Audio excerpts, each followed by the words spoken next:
ইয়ামুন্নুনা আলাইকা আন আসলামু, আমরা ইসলাম গ্রহণ করেছি। আল্লাহ তাআলা বলেন যে তোমরা ইসলাম গ্রহণ করছো বলে আমারে কিছু বাড়াইয়ে দাও নাই। বালিল্লাহু ইয়ামুন্নু আলাইকুম আন হাদাকুমুল ঈমান, আল্লাহ তোমাদেরকে দয়া দেখাতে পারেন যে তোমাদেরকে ঈমান দিয়েছেন। যাকে ঈমান দেয়া হয়নি, দুনিয়ার যত নেয়ামত থাকুক না কেন, সে সবচেয়ে বড় হতভাগা। সবচেয়ে বড় হতভাগা হচ্ছে ওই ব্যক্তি যাকে ঈমান দেয়া হয়নি। এই জন্য কোরআনে কারীম নাজিল হয়েছে ঈমানের জন্য। নবী রাসূলরা সবাই আসছে ঈমানের জন্য। আল্লাহ জান্নাত জাহান্নাম নির্ধারণ করেছেন ঈমানের জন্য। বদরের যুদ্ধ হইতে হইতে সকল যুদ্ধ হয়েছে কেন? ঈমানের জন্য। রাসূলকে মদিনা ছাড়তে হয়েছে ঈমানের কারণে, আর কোনো কারণ নাই।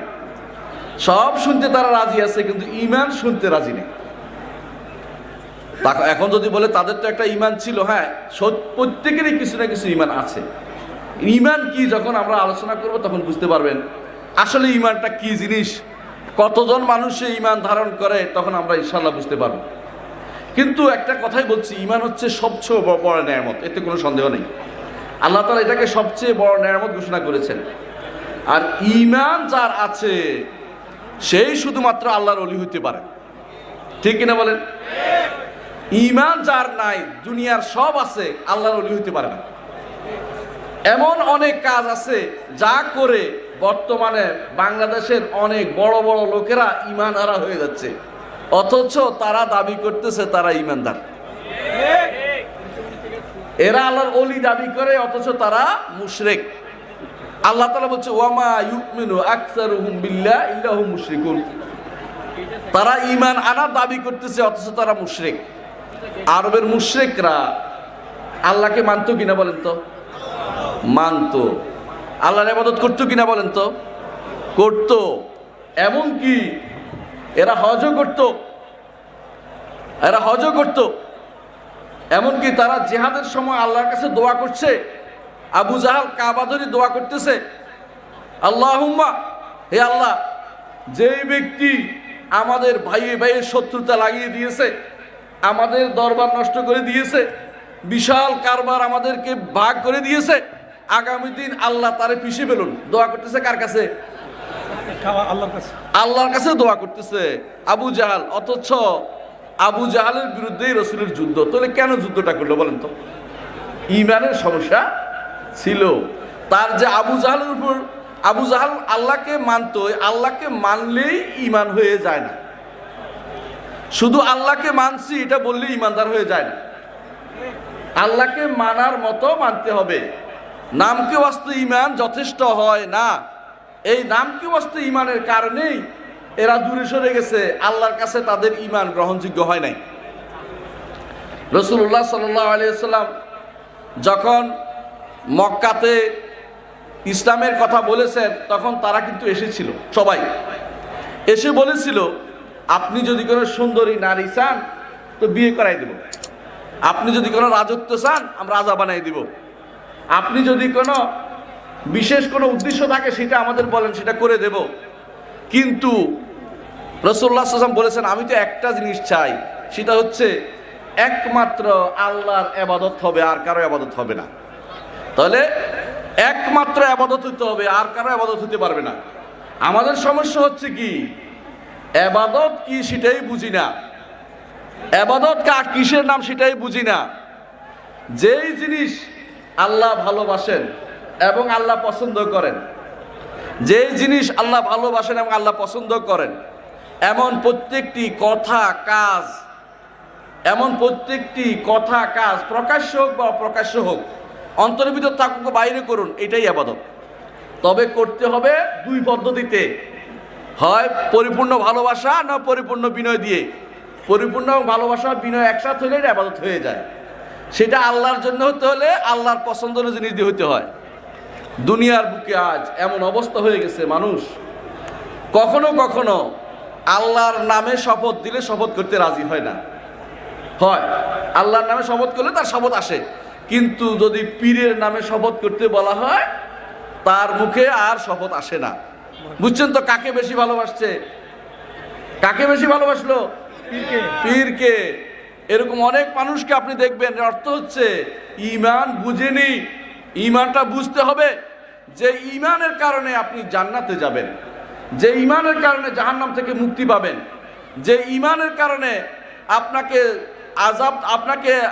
আপনাকে হত্যা থেকে মুক্তি দেওয়া হবে, যে ইমানের কারণে যুদ্ধ করা হবে না, যে ইমানের কারণে নবী রাসূলগণ প্রেরিত হয়েছেন, যে ইমানের কারণে কোরআন নাজিল হয়েছে, যে ইমানের কারণে রাসূলুল্লাহ সাল্লাল্লাহু আলাইহি ওয়াসাল্লাম যুদ্ধ করেছেন, রাসূলুল্লাহ সাল্লাল্লাহু আলাইহি ওয়াসাল্লাম তিনি যে ইমানের কারণে তিনি প্রতারিত হয়েছেন, কষ্ট পেয়েছেন, তিনি তাকে মারা হয়েছে, আঘাত করা হয়েছে, তায়েফ থেকে ফিরে এসেছেন, সেই ইমানটা কি আমাদের বোঝা দরকার। যুগ যুগ ধরে একটা জিনিস সবাই জানি, ঈমান অর্থ কি বলেন তো? ঈমান অর্থ কি? এই তো প্রথমেই তো ভুলটা করেছেন। ঈমান অর্থ কখনো বিশ্বাস নয়। এইখান থেকে একজন বলেছেন, সঠিক কথা বলেছেন, ঈমান অর্থ হচ্ছে স্বীকার করা। এর প্রমাণ কি আমি দিচ্ছি, আপনারা দূরে যাওয়া লাগবে না। কুফরি করা অর্থ কি বলেন তো? অস্বীকার করা। তাহলে ঈমান যেহেতু কুফরির বিপরীত, ঈমান অর্থ কি? স্বীকার করা। ঈমান অর্থ কি? স্বীকার করা।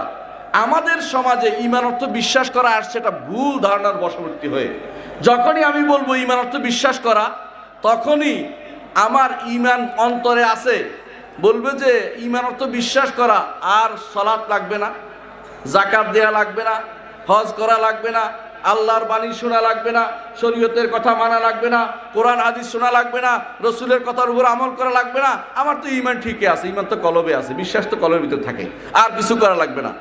এই ভুলটা হচ্ছে বড় ধরনের ভুল, যে একটি ভুলের কারণে বহু ভুল আসছে। আমি আজকে আলোচনা করব কয়টা ভুল আসছে আমি বুঝাবো।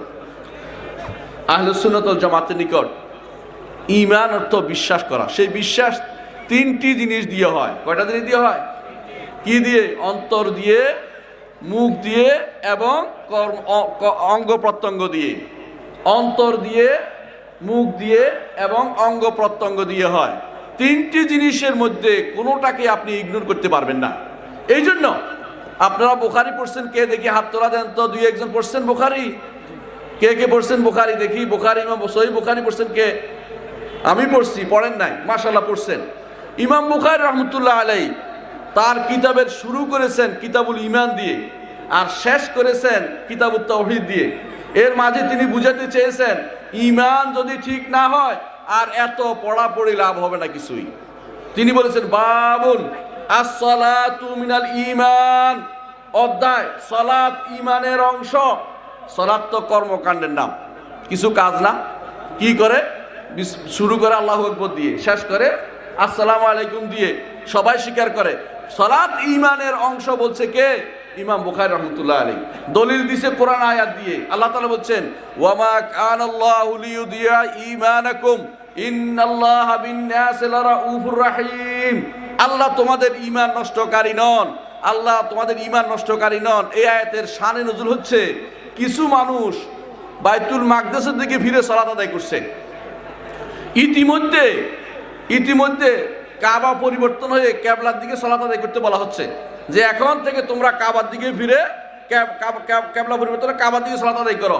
তখন কিছু বলতে আরম্ভ করলো কিছু লোক, হায় রে, যারা ইতিমধ্যে মারা গেছে তারা তো কিভাবে মারা গেল? ঈমান বাদে মারা গেছে। আল্লাহ তাআলা বলছেন না, ওয়ামা কানাল্লাহু লিইউদিয়া ঈমানাকুম ইন্নাল্লাহা বিন-নাসি লারাউফুর রাহিম।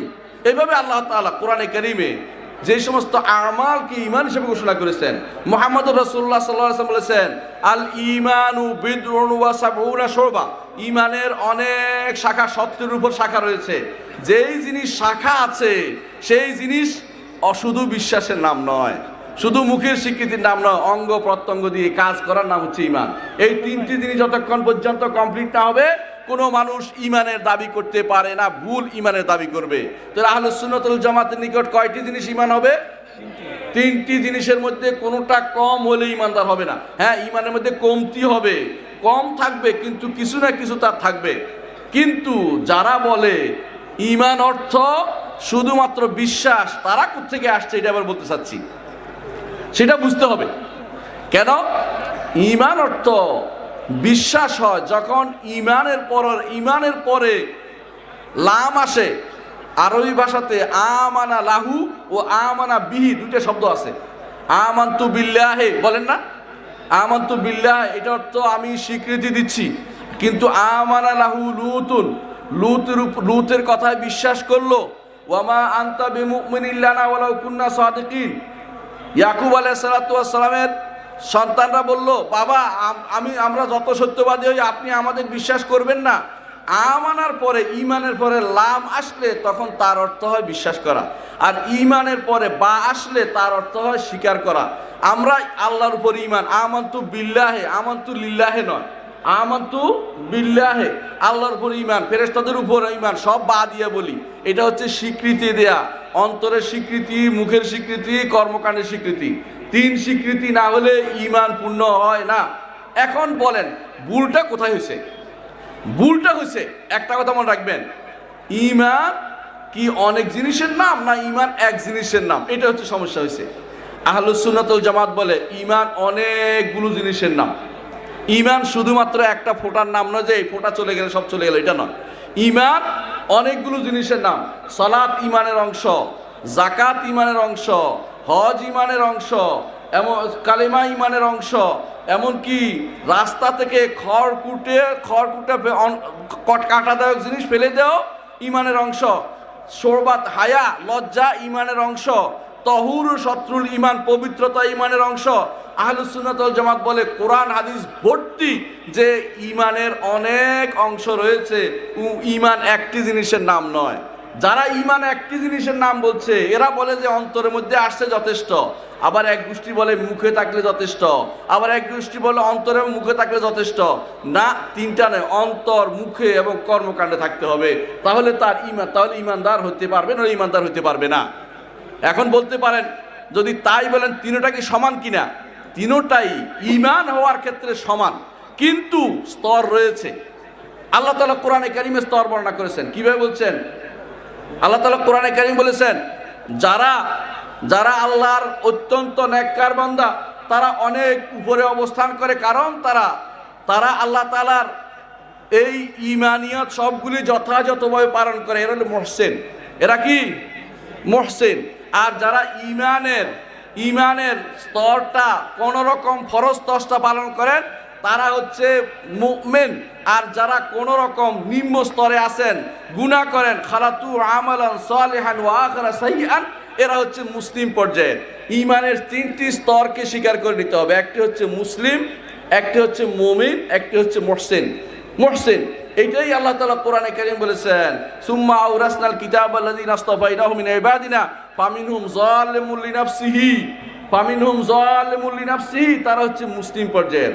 ওয়া মিনহুম মুকতাসিদ, আর মধ্যম পর্যায়ে আছে, এরা হলো মুমিন পর্যায়ের। ওয়া মিনহুম সাবিকুম বিল খায়রাত, যারা ন্যায় করতে করতে উপরে উঠে গেছে এরা হচ্ছে মুহসিন, এরা হচ্ছে মুহসিন পর্যায়ের। যাদের আল্লাহ তাআলা বলছে ইন্নাল্লাহ ইউহিব্বুল মুহসিনিন, আল্লাহ মুহসিনদের ভালোবাসেন। তাহলে আমরা দেখতে পাচ্ছেন ঈমানের অবশ্যই একটি জিনিসের নাম, বহু জিনিসের সম্মিলন নাম হচ্ছে ঈমান। কেউ যদি একটি জিনিস বলে তখন সে মনে করে সে দুনিয়ার কোনো কথা শোনে না, শুধুমাত্র শুনেছে, ঈমান থাকলেই হলো, বাপের ঘরে জন্মগ্রহণ করছে, তার ঈমান রয়ে গেছে। এখন যত শিরিকে করে, বেদাত করে, ঈমান আর যায় না তার। যত শিরিক করে, কুফরি করে, মুনাফিকি করে, ঈমান যায় না। কারণ আমার অন্তরে আছে, অন্তরে তো ঢুকার রাস্তা কি আমার আছে? কেউ কি অন্তরে ঢুকতে পারে কারো? হ্যাঁ বলেন, কথা বলেন, কেউ কি অন্তরে ঢুকতে পারে কারো? এখন বলে কি আমার ঈমান তো আমার অন্তরে আছে, তোমাকে কথা বলছে কে? দেখবেন যে সালাত আদায় করে না, অথচ রাসূলুল্লাহ সাল্লাল্লাহু আলাইহি ওয়াসাল্লাম বলেছেন বাইনাল ঈমানি ওয়া বাইনাল কুফরি তারকুস সালাহ, ঈমান এবং কুফরের মধ্যে পার্থক্য হচ্ছে সালাত ত্যাগ করা। সালাত ত্যাগ করলে আল আহদুল্লাযী বাইনানা ওয়া বাইনাহুমাস সালাহ, আমাদের মধ্যে এবং কাফেরদের মধ্যে পার্থক্য হচ্ছে সালাতের। ফামান তারাকাহা ফাকাদ কাফারা, যে কেউ সালাত ত্যাগ করবে সে কাফের হয়ে যাবে। কারণ ঈমানের পরিচয়, আমলি পরিচয় হচ্ছে সালাতের মাধ্যমে। কোনো ব্যক্তি বোঝা যাবে না ঈমানদার কিনা, যে কোনো মানুষই বুঝতে পারবে যে ঈমানদার বল দাবি করতে পারে, ঈমানদার দাবি করতে পারে যখন সালাত আদায় করে, তখন আর এই ঈমানদার প্রমাণ পাওয়া গেল। এই জন্য